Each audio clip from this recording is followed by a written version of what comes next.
안녕하세요. 켈리의 작은 도서관에 오신 것을 환영합니다.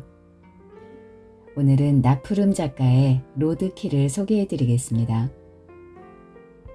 아내의 비밀을 수십 년 동안 부정하고 끝내 기억에서 지워냄으로써 매일 아내에게 밥상을 받는 남편의 이야기입니다. 구독과 좋아요, 알림 설정 부탁드리며 이야기 시작하겠습니다.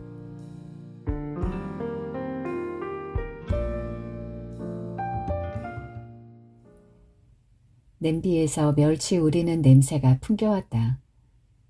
아내는 식탁에 앉아 시금치 끝부분을 다듬고 있었다. 남자는 점심을 준비하는 아내의 뒷모습을 보고 문득 저 여자가 누구인지 생각했다. 부엌에 있는 아내가 낯설게 느껴졌다. 남자는 곧 그 낯설미 아내가 아닌 자신에게 있음을 알아챘다. 아침을 먹고부터 지금 이 시간까지 소파에 앉아 졸고 있는 모습은 분명 제 것 같지 않았다. 그는 자신의 낯선 모습을 소화하기 위해 무릎 위에 올려놓은 신문의 사회면을 꾸역꾸역 읽어 내려갔다. 넘어가지 않는 문장들이 명치를 눌렀다.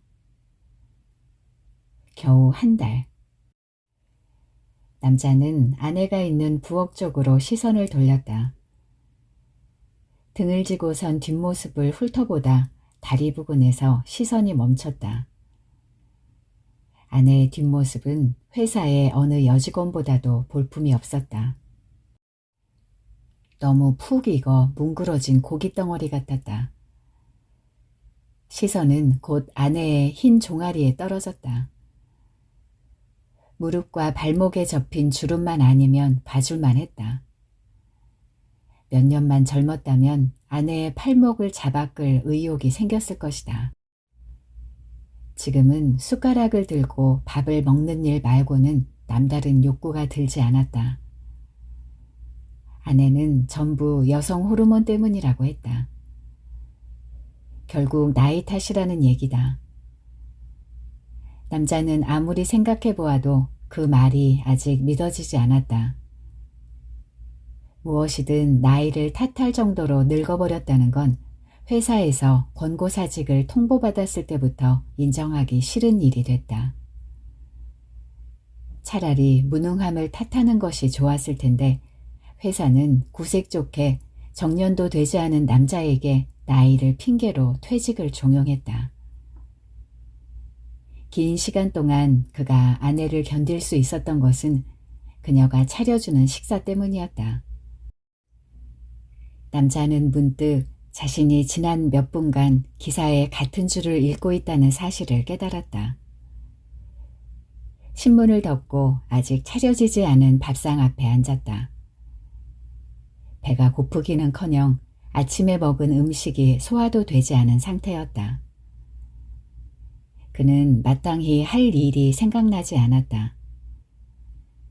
젊었을 때는 지금의 나이가 되면 교회로 나가 낚시를 하거나 여행을 다닐 수 있을 거라 생각했는데 좀처럼 밖으로 나갈 의욕이 생기지 않았다. 그는 자신이 식탁에 앉아도 신경조차 쓰지 않는 아내의 뒷모습을 바라보며 감상에 젖었다. 여자와 수십 년을 같이 살았지만 이제는 도대체 무엇에 반해 결혼했는지조차 감감했다. 나는 이 여자의 다리를 좋아했던가? 단정히 빗어올린 머리를 좋아했을 수도 있겠지. 아내는 도덕적인 여자다. 남자의 아버지는 가정에 충실한 편이 아니었다. 가정이 붕괴될 지경까지 가지 않은 건 모두 어머니의 덕이었다. 어머니는 견디지 않아도 될 것까지 참아내는 사람이었다. 남자는 어릴 때부터 존경받는 남편이 되는 것을 꿈꾸었다.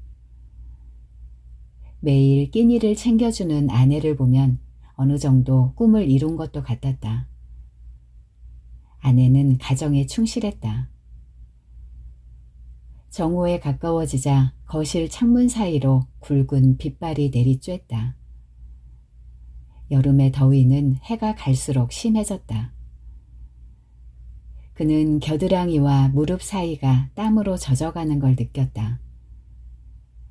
퇴직을 하고 나니 당연하다고 여겼던 것들이 그리워지기도 했다. 요새는 회사에서 근무 시간 내내 틀어놓았던 에어컨 바람이 자주 생각났다. 열린 창문 틈 사이로 미지근한 바람이 불어왔다. 관자놀이로 땀방울이 맺혀 떨어졌다. 남자는 젊어서부터 유독 더위에 약했다. 땀을 자주 흘려 한여름에는 속옷까지 젖기 일쑤였다. 그는 자신의 채취를 그리 좋아하지 않았다. 대부분의 사람은 제 자신의 악취도 느낄 수 없다지만 그는 달랐다. 몸에서 참을 수 없을 만큼 심한 냄새가 나는 것은 아니었다. 다만 더운 날씨에 땀이 나고 그 땀으로 입은 옷이 젖어갈 때마다 갈 곳 없는 기억들이 사방에서 튀어나왔다. 남자는 목까지 타고 흘러내린 땀을 손으로 닦아냈다. 부유하는 기억들을 애써 무시했다. 그것들은 불쾌한 냄새를 풍기며 몸 이곳저곳에 달라붙었다. 어떤 부분은 아주 선명했고 또 다른 부분은 물처럼 녹아내렸다. 기억은 땀에 흥건히 젖은 반소매와 와이셔츠를 입고 있는 모습에서부터 아무도 없는 도로를 운전하고 있는 모습까지 이어졌다. 그는 살갗으로 번져오는 소름을 느꼈다. 어떤 물체가 바퀴에 휘감겨 차체가 크게 흔들릴 때까지 괴로움은 계속됐다. 차가 밟은 것은 과속 방지턱이 아니었다. 남자는 이전에도 여러 번 그 길을 지나왔다. 짧은 순간이었지만 여러 생각이 들었다. 그는 차를 세우지 않았다.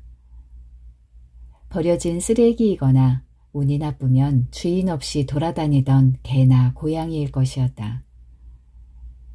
그는 버려진 동물들이 얼마나 위험하게 차도를 건너는지 알았다. 이미 죽은 몸뚱이가 여러 번 차에 깔려 내장과 살점까지 납작하게 짓눌린 모습을 보기도 했다. 남자는 길가에 버려지는 흔한 물체를 치웠다고 해서 평생 죄책감을 가질 만한 사람이 아니었다. 그러나 기억은 생활 곳곳에 숨어들어 마치 고장난 브레이크처럼 그의 생활을 방해했다. 짜증이 밀려왔다.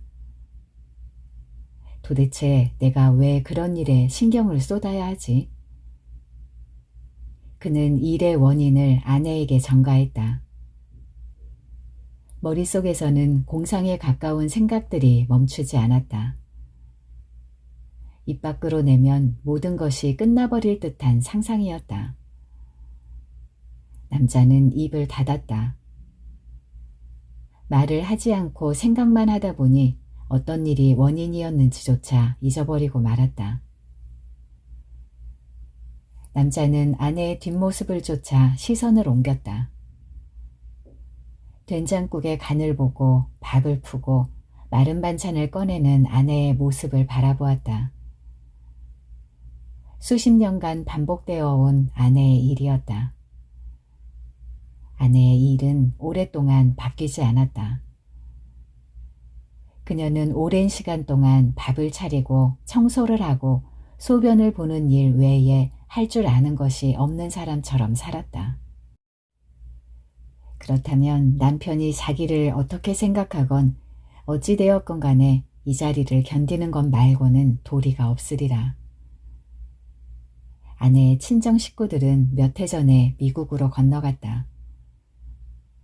친정어머니도 돌아가신 지 오래라 비교적 근거리에 살았을 때도 대면대면하던 사이였다. 이제와 이혼을 하고 바다를 건너 신세질 수는 없으리라. 남자는 속내를 감추고 희죽 웃었다. 아내가 자신의 말에 꼼짝달싹 못하고 모든 비난을 감내하는 장면이 그려졌다. 당장에라도 아내에 대한 제 생각을 폭로하고 싶어 입이 근질근질했다. 대단치 않은 상상이라 하더라도 아내는 심한 모욕감을 느낄 것이다. 국은 얼마나 줄까요? 아내는 식탁에 시금치 나물과 겉절이를 내놓으며 남자에게 물었다. 남편의 머릿속에 뭐가 들어있는지 아무런 의심도 하지 않는 그녀는 나이에 비해 지나칠 정도로 순수해 보였다. 나이가 들고는 순수함이 더는 장점이 되지 못하자 그는 종종 아내가 단순히 남편에 대해 무관심한 것은 아닌지 생각했다. 몹시 더운 여름이었다. 외근을 나온 남자는 일이 끝나자마자 곧바로 집으로 출발했다. 샤워를 하고 아내와 밥을 먹으면 점심시간이 끝나기 전까지 회사에 갈 수 있을 것 같았다. 그의 머릿속에는 땀에 젖은 와이셔츠를 빨리 벗어던지고 싶은 생각뿐이었다. 아내가 왜 연락을 하고 오지 않았냐고 타박할 것이 뻔히 보였으나 미리 연락하는 일 같은 건 귀찮게 느껴졌다. 집안은 조용했다. 남자는 아내가 장을 보러 갔으리라 여겼다. 먼저 연락하지 않은 것을 약간 후회하기도 했다. 샤워하는 사이에 아내가 돌아오리라 여겼다. 속옷과 와이셔츠를 가지러 안방으로 들어갔다. 장을 보러 갔다고 생각한 아내는 침대에서 잠을 자고 있었다. 이불도 덮지 않은 벌거벗은 상태였다. 아내의 몸은 성녀의 것처럼 빛났다. 커다란 창문으로 들어온 빛의 무리가 음부까지 훤히 비추는 것만 같았다. 남자는 순간 당황했고 어찌할 바를 몰랐다. 봐서는 안 될 장면이 눈앞에 있는 사람처럼 무방비하게 자고 있는 아내의 몸에 시선을 둘 수 없었다. 열려있는 창문을 닫고 커튼을 쳐야 하는 게 먼저인지 아니면 아내를 깨우는 게 먼저인지 판단이 서지 않았다. 창문으로 시원한 바람이 불어와 남자의 팔에 맺힌 땀을 식혀주었다. 불쾌함은 가시지 않았다. 남자는 두 가지 중 어떤 것도 선택하지 않고 조용히 방 밖으로 나왔다. 거실 소파에 앉아 아내가 어떤 사람이었는지에 대해 생각해 보았다. 만약 그녀를 깨운다면 무척 창피해하거나 어쩌면 치욕스러워할 것이라는 게 결론이었다. 남자는 조용히 현관문을 닫고 낮 동안 집에 온 적이 없는 사람처럼 행동하기로 마음먹었다. 남자는 자신의 몸에서 나는 쾌쾌한 땀 냄새를 참아내기 힘들었다. 아내는 도덕적인 사람이다. 남자는 결혼 전부터 아내를 그렇게 정의했다. 단순히 법을 잘 지킨다는 말이 아니었다. 지나친 결백성과 도덕성은 남자가 결혼을 결심하게 된 결정적인 이유이기도 했다. 아내는 사회 윤리에 자신을 맞추어 살아갔다. 그는 그녀가 믿을 수 있는 사람이라 여겼고 적어도 이 여자에게 속고 사는 일은 없을 것이라 확신했다. 남자는 도망치듯 집을 빠져나와 차에 시동을 걸고 회사로 향했다. 아내의 비밀을 엿본 기분이었다. 와이셔츠는 또다시 땀으로 젖어갔다. 그는 불쾌감에 몸을 떨었다. 샤워를 하면 기분이 조금 나아질 것 같았다. 시간을 지체하면 점심시간이 끝나기 전까지 회사로 돌아갈 수 없을 것 같았다. 그는 회사 근처에 차를 대고 근처 식당에 들어가 허겁지겁 허기를 채웠다. 밥을 넘기면서도 숨이 막힐 것 같은 체증에 몸이 떨렸다. 오후 근무 내내 속이 더부룩하던 그는 명찰에 달린 옷핀 끝부분을 불에 달구어 손을 땄다. 검게 죽은 피가 흘러나오자 그의 입에서 묵은 트림이 비어져 나왔다. 차에 올라탄 남자는 시동을 걸고도 한동안 주차장을 벗어나지 못했다. 자신은 아무런 잘못도 하지 않았는데 오히려 아내의 얼굴을 볼 자신이 없었다. 평소 퇴근 후에 자신이 어땠는지조차 기억할 수 없었다. 왜 이렇게까지 아내의 나신에 당황하는지 이해되지 않았다. 남자는 시동을 켜고 차를 출발시켰다. 도대체 아내는 한낮에 옷을 벗고 무엇을 하던 것일까? 아내는 대답 없는 남자에게 좀 더 큰 소리로 물었다. 국은 얼마나 줄까요? 남자는 생각을 멈추고 아내를 바라보았다. 상처처럼 자리 잡은 목주름이 눈에 띄었다. 남자는 아내의 목에 시선을 박은 채 대답했다. 아침이라 그런지 입맛이 없네. 그냥 적당히 줘. 아내는 남자의 말에 가스불을 끄고 잠시 시간이 멈춘 사람처럼 자리에 서 있었다. 지병이 있는 사람이 참아내지 못할 고통까지 견뎌내는 듯한 모습이었다. 냄비는 불이 꺼지고도 한동안 소리를 내며 끓어올랐다. 구수한 된장 냄새가 온 사방에 퍼져나갔다. 남자는 아내가 차려주는 밥상을 수십 년간 받아먹었다. 이 나이가 되도록 라면 물 하나 맞출 줄 모른다는 사실은 그의 자랑이었다. 남자는 지금의 상태에서 어느 것 하나 잃고 싶지 않았다. 그러니 앞으로의 세월도 견뎌내야 했다. 오래된 이야기였다. 남자는 더운 여름의 집안 공기와 낮잠을 자던 아내의 얕은 숨소리를 기억하지 못했다. 그는 몇 가지 추측들에 살을 더하며 자신을 괴롭혔다. 조금 열려있던 옷장문이라거나 물기가 흥건한 욕실은 많은 생각을 불러일으켰다. 그러나 남자는 자신이 봤다고 생각한 자잘한 기억들에 대해 확신하지 못했다. 다만 벌거벗은 채로 누워있는 아내의 모습만이 점차 뚜렷해질 뿐이었다.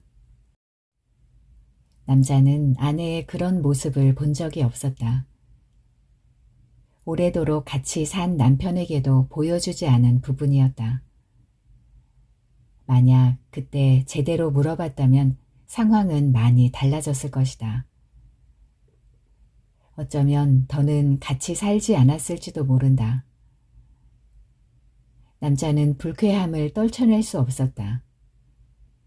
마치 자신을 제외한 모든 사내가 아내의 벌거벗은 모습을 본 것 같은 기분이었다.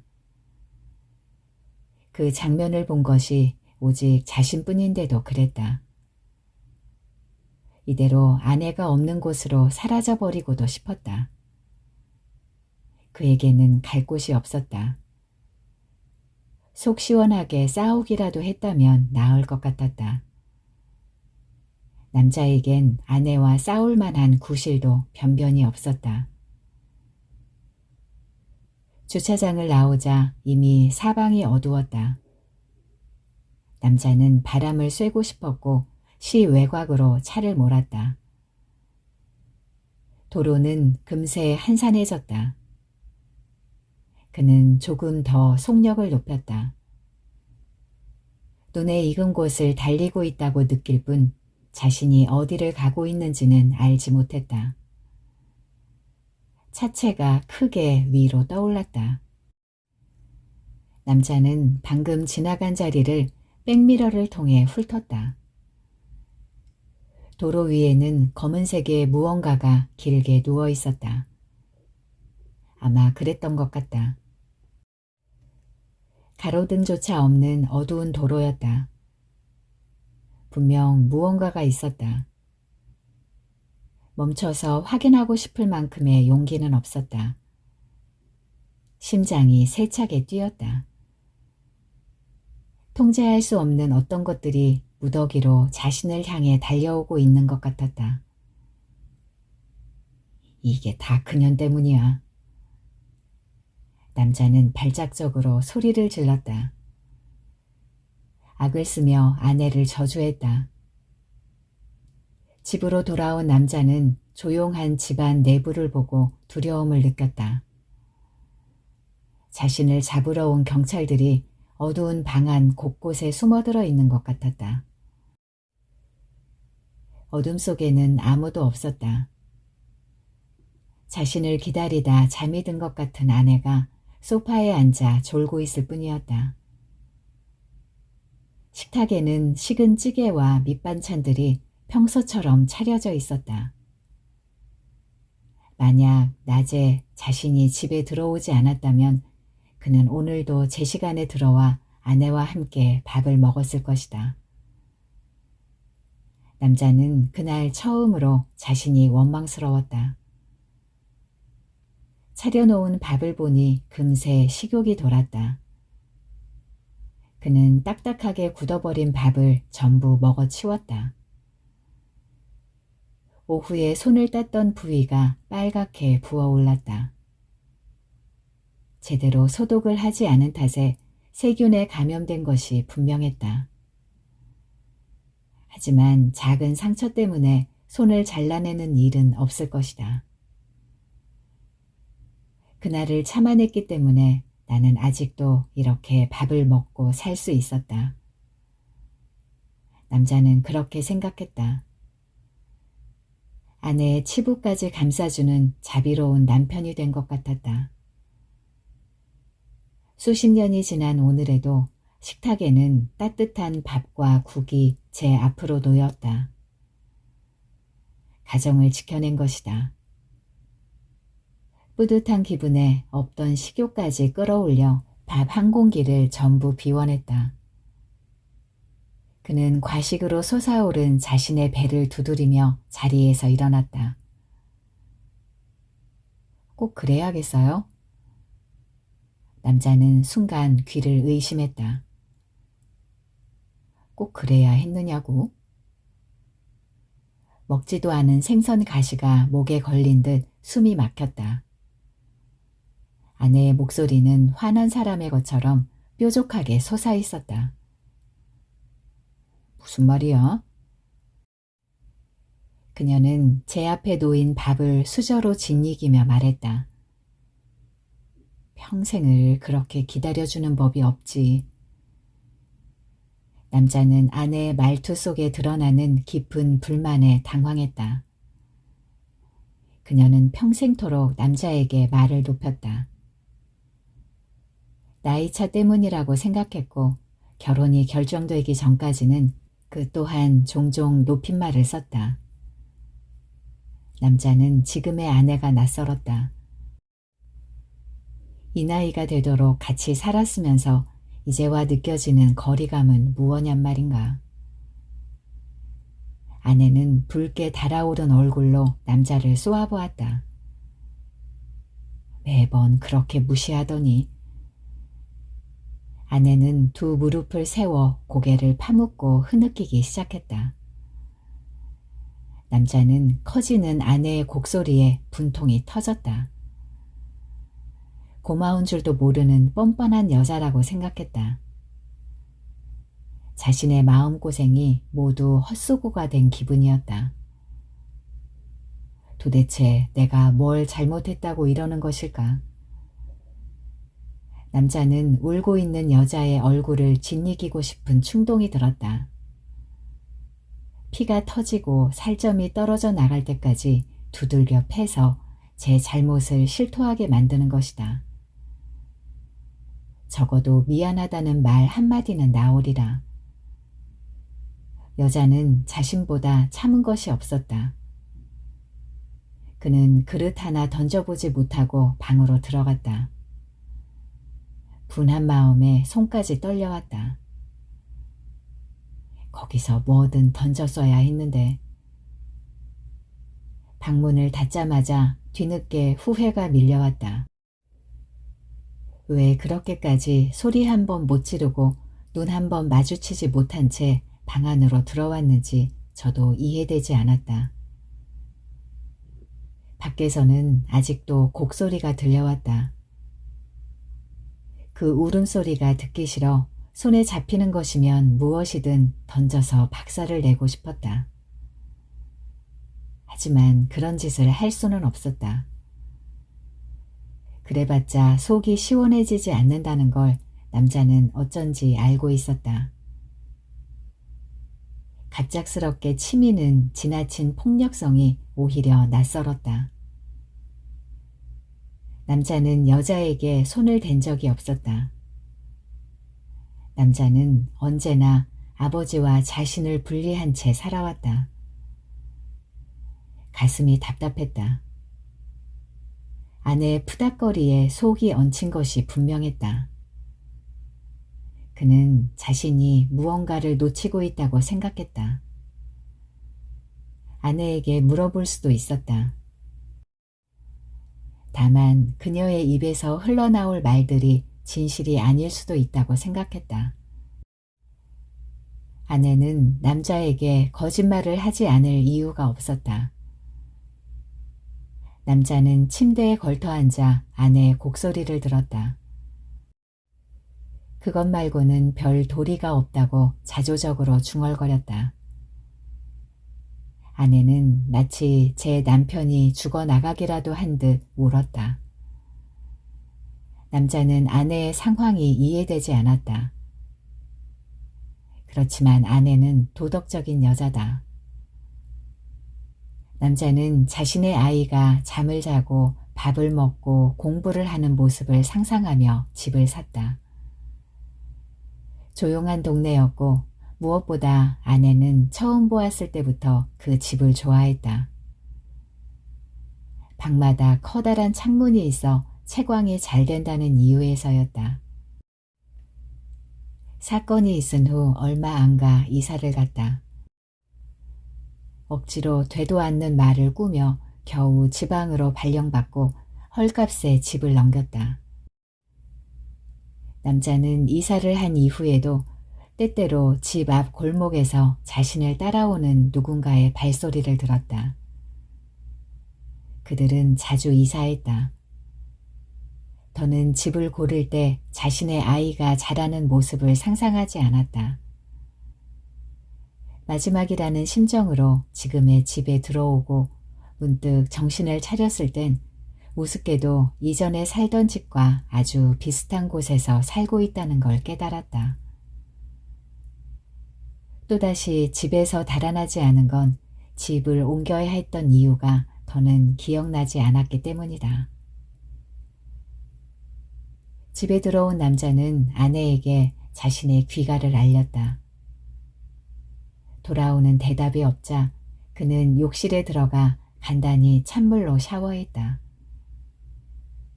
수건으로 몸에 물기를 닦고 안방으로 들어갔다. 아내는 벌거벗은 채로 낮잠을 자고 있었다.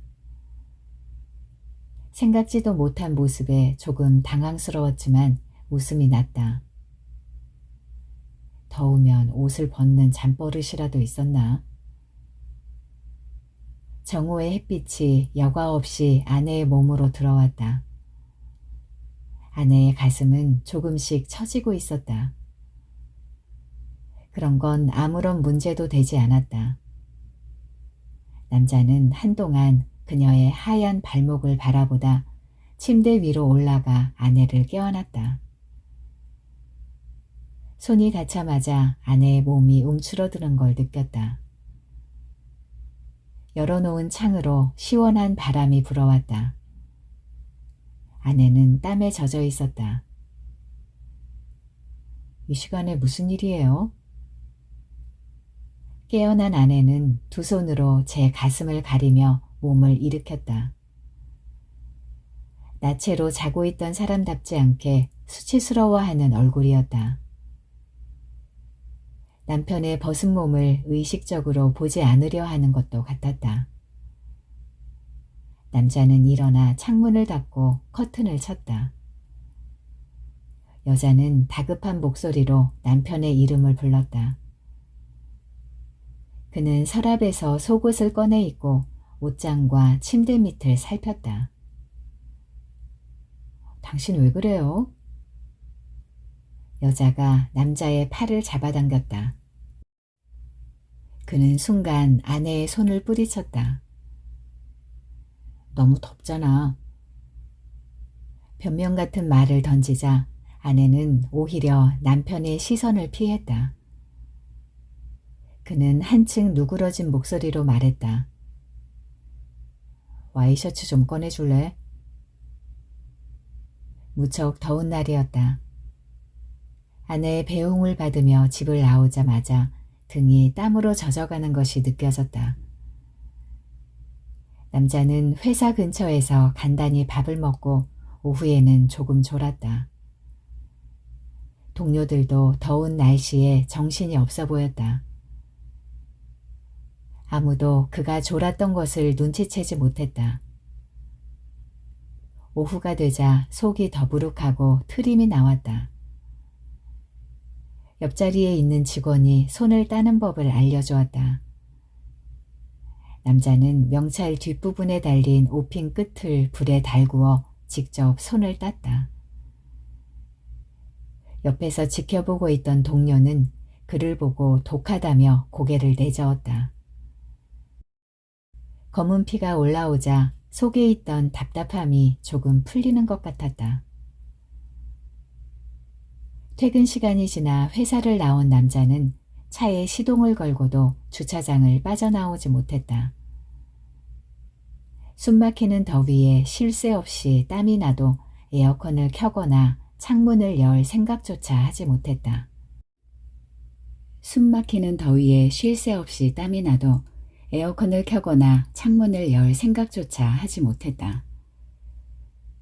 그는 뒷주머니에 넣어두었던 제 것이 아닌 지갑을 한동안 바라보았다. 지갑은 안방 침대 밑에서 발견됐다.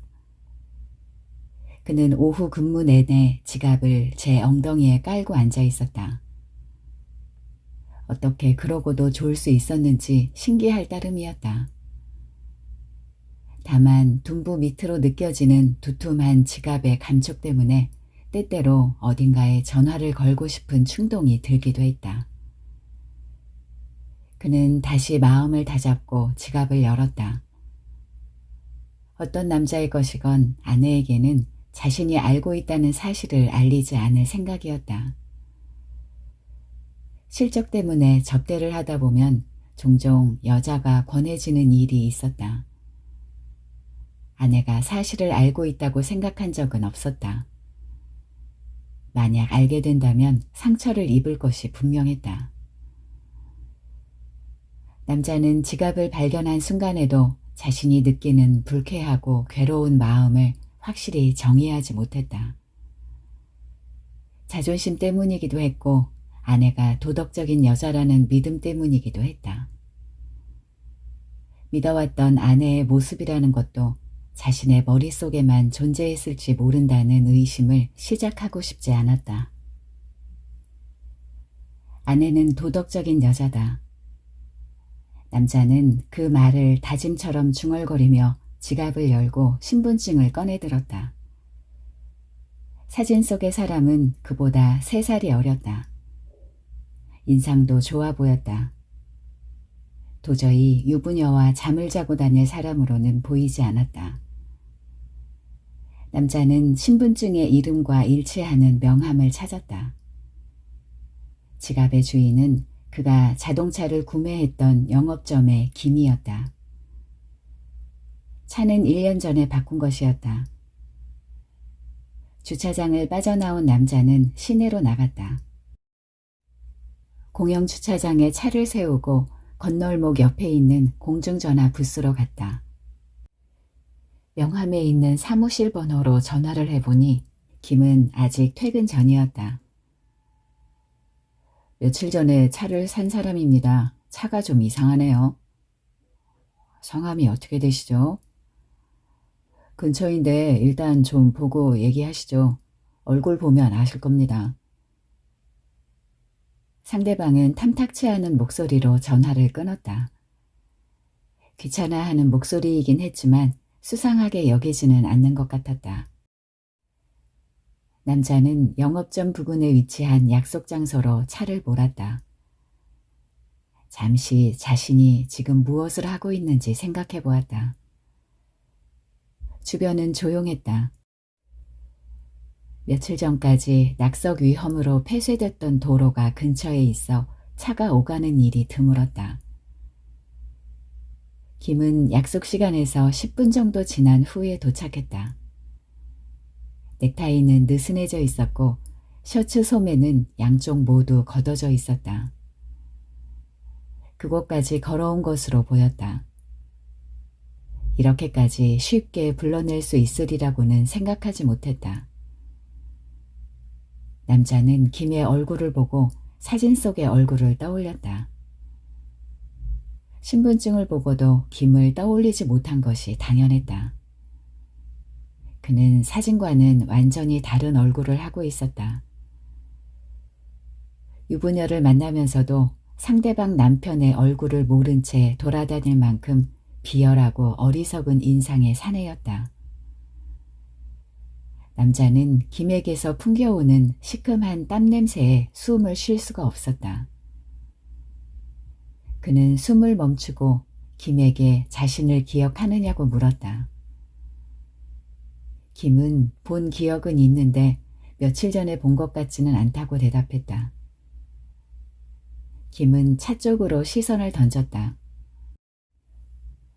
정말 며칠 전에 산 거 맞아요? 남자는 김의 질문에 조금 짜증을 내며 잘 보이도록 등을 켜줄 테니 앞에서 한번 보라고 했다. 김이 차 앞으로 서자 남자는 차에 시동을 걸고 전조등을 켰다. 갑작스러운 빛에 김의 인상이 구겨졌다. 남자는 오른발로 힘껏 엑셀레이터를 밟았다. 남자는 그제야 아내에 관한 생각을 멈출 수 있었다. 남자는 인적 없는 도로에 멈춰섰다. 피곤함이 몰려왔다. 차가운 밤바람이 그의 땀을 식혀주었다. 남자는 집으로 가는 길에 휴게소에 들러 김의 지갑에 있는 현금으로 핫도그와 커피를 사 먹었다. 지갑은 화장실 뒤편 소각장에 버렸다. 그 뒤로 남자는 아내가 종종 딴 생각에 잠긴 모습을 보았다. 점차 말을 잃었고 밥을 먹으라는 말이나 국을 좀 더 먹겠느냐는 말만 반복했다. 한밤중에 등 뒤로 아내의 흐느낌이 들릴 때도 있었다. 그는 모른 척했다. 아무리 미쳤더라도 내연남의 직장에까지 전화를 걸지는 않았을 것이었다. 일방적으로 연락이 끊겼다는 것만으로도 저렇게까지 구는 것을 아는 척하고 싶지는 않았다. 당신 도대체 지금이 몇인 줄이나 알아요? 지금이 아침이라고요? 아내는 울음 섞인 목소리로 소리를 질렀다. 남자는 두 손으로 귀를 막았다. 아내의 말을 알아들을 수 없었다. 울음을 그칠 생각이 없는 것 같았다.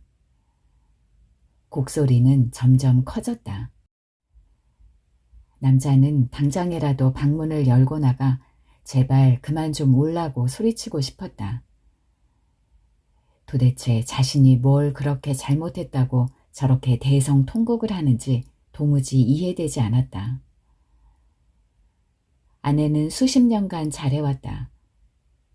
그러니 이제와 모든 세월을 무시하고 제멋대로 행동하는 것은 염치 없는 일이다.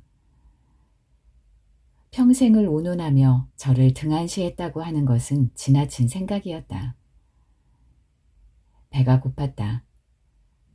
그는 희미하게 풍겨오는 밥 냄새를 맡았다. 종일 밥 한 숟가락도 얻어먹지 못한 것이 분했다. 울음을 그치지 않는 아내 때문에 냉장고 문을 열 수조차 없는 상황을 납득할 수가 없었다. 김의 실종 이후로 정신이 나간 듯 보였던 아내는 시간이 흐르자 조금씩 평상시의 모습을 되찾았다. 하루에 아내를 제대로 쳐다보는 시간이 얼마 되지 않았기 때문에 그가 보는 모습은 사실이 아닐 수도 있었다. 그러나 남자는 더 이상 알고 싶지 않았다. 애초에 알 필요가 없는 일이었다. 평생 자신을 속였다 하더라도 알아채지 못했다면 지금보다는 나았을 것이다. 그는 자신이 눈치채지 못했던 1년간의 아내를 생각하며 괴로워했다. 가끔 김이 아내를 어떻게 생각했을지 궁금했다. 자신과 바람 피우는 사람이 도덕적인 여자라고 생각했을까? 부부가 같이 있을 때는 밥을 먹거나 잠을 잘 때뿐이었지만 남자는 때때로 아내에게 뜨거운 국을 부어버리거나 목을 조르고 싶은 충동을 누르기 어려웠다. 자동차 전조등에 비친 김의 얼굴도 떠올랐다. 남자는 자신이 아무런 연락도 없이 집에 들어간 그 날을 후회했다. 시간이 지나자 그는 혹시 자신이 오해한 것은 아니었을까 하는 생각에 사로잡혀 힘들어하기도 했다. 자기 반성의 시간은 쉽게 지나갔다. 그는 견디기 힘든 아내에 대한 살이로 점점 지쳐갔다. 어느 순간부터 일어나지 않은 일들이 그의 기억 속을 파고들었다. 변화는 사소한 부분에서 시작됐다. 이상했던 집안의 공기나 당황하던 아내의 말투 같은 것들이 제일 먼저 흐릿해졌다.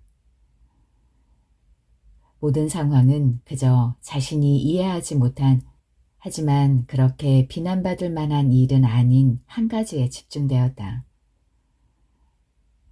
그녀는 이해하지 못할 차림으로 침대에 누워 있었다. 커다란 창문으로 바람이 불어왔다.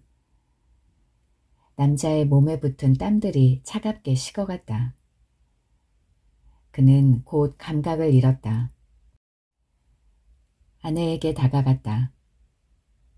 남자는 자신이 바로 방 밖으로 나왔는지 아니면 조금이라도 그녀의 곁에 머물렀는지 확신할 수 없었다. 다만 아내가 도덕적인 여자였던 것만 겨우 기억해낼 수 있었다. 그러자 자신이 아는 척을 한다면 아내가 무척 민망해하고 수치스러워할 것 같다는 생각이 들었다. 바람 피운 장면을 목격한 것 같은 기분에 사로잡히기도 했으나 그럴 리가 없었다. 아내는 언제나 모든 일을 상식적인 선에서 해결했다. 다른 사람에게 욕을 먹거나 꼬투리가 잡힐 일은 하지 않았다. 해가 바뀔수록 아내는 게을러지기보다 더욱 몸가짐을 조심했고 집안일을 철저히 해냈다. 집안일이 아닌 다른 일을 하는 아내의 모습을 그리는 게 생소하게 느껴질 정도였다. 화장실에 물기가 말라갔고 침대 밑에 떨어져 있던 지갑이 사라졌다. 그는 방문을 닫고 집 밖으로 나왔다. 재수없는 일을 당했다. 한 마리의 짐승을 치었다.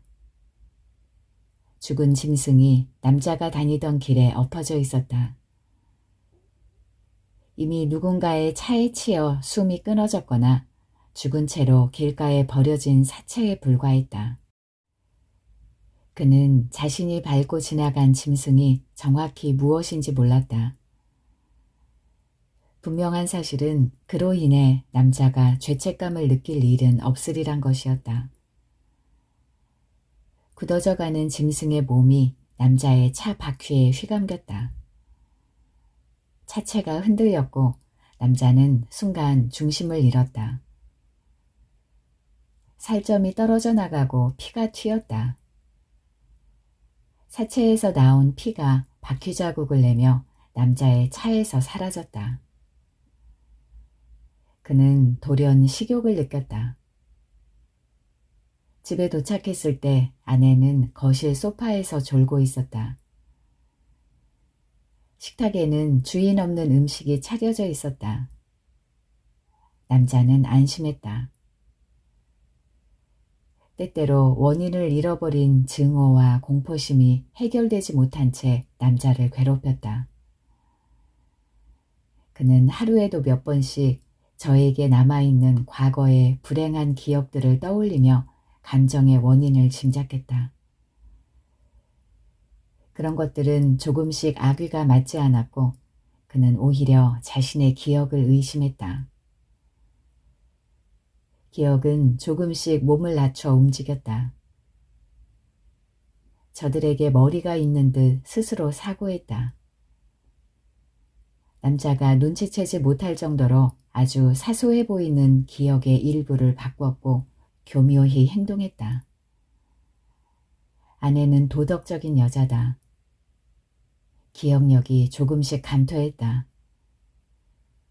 머릿속에 박혀있던 가장 선명한 기억 대부분이 거짓으로 바뀌자 모든 것들이 불확실한 시간과 엉키기 시작했다. 그는 지나간 일의 순서를 헷갈려 했고 종종 사람의 이름을 기억해내지 못했다. 시간이 흘러 남자가 많은 일을 다른 형태로 기억하고 있을 때쯤에는 일상적 기억력까지 문제가 생겼다. 회사 생활에도 지장이 생겼다. 결국 그의 친한 후배가 동원되었다. 후배는 상사의 언질로 회사 근처에서 아내를 만났다. 병원에서 한번 검사를 받아보는 건 어때요? 외근을 갔다 오던 남자는 후배와 아내가 오붓이 카페에 앉아있는 모습을 보았다. 그는 무작정 후배에게 달려들었다. 이미 이성을 잃어 주변에서 무슨 말을 하는지도 알아들을 수 없는 상태였다. 남자는 자신을 잡아 끄는 아내와 주위 사람들을 뿌리치고 후배의 등에 매달려 귀를 물어뜯었다. 후배는 곧바로 병원에 후송되었다. 귓바퀴의 살점이 조금 떨어져 나간 것 빼고는 이상이 없었다. 후배는 약간의 보상금으로 남자를 용서했지만 회사는 그러지 못했다. 그 전까지만 해도 모두 남자가 도덕적이고 상식적인 사람이라고 생각했기 때문이다. 그들은 심한 배신감과 함께 두려움을 느꼈다. 얼마 안 가 회사는 남자에게 사직을 권고했다. 그러자 남자는 어떻게든 자신의 결백을 입증하기 위해 노력했다. 그는 자신이 태어나 한 번도 폭력적인 일에 연루된 적이 없으며 이번 일이 만약 실제로 일어났다 하더라도 자신의 의지가 아니었다고 말했다. 그는 자신의 말을 입증하기 위해 평생을 함께 해온 아내를 걸었다. 자리에 있던 또 다른 증인들은 제정신이라고 볼 수 없었던 남자의 행동을 묘사했다. 졸지에 변을 당한 남자는 억울하고 기가 막혔다. 늙은 아내는 울음을 그치지 않았다. 남자는 바로 옆에서 들려오는 것 같이 커다란 울음소리에 정신을 차릴 수 없었다. 머리가 아팠다. 원인을 알 수 없는 불안하고 두려운 감정들이 남자의 기억을 헤집었다. 그러나 기억들은 이미 오래전에 남자에게서 벗어나 고작 저들과 비슷한 종류의 감정만을 불러일으켰다. 그는 깊은 슬픔에 빠져 두 귀를 막았다. 습관처럼 기억이 움직이기 시작했다. 남자는 곧 아무것도 기억할 수 없었다.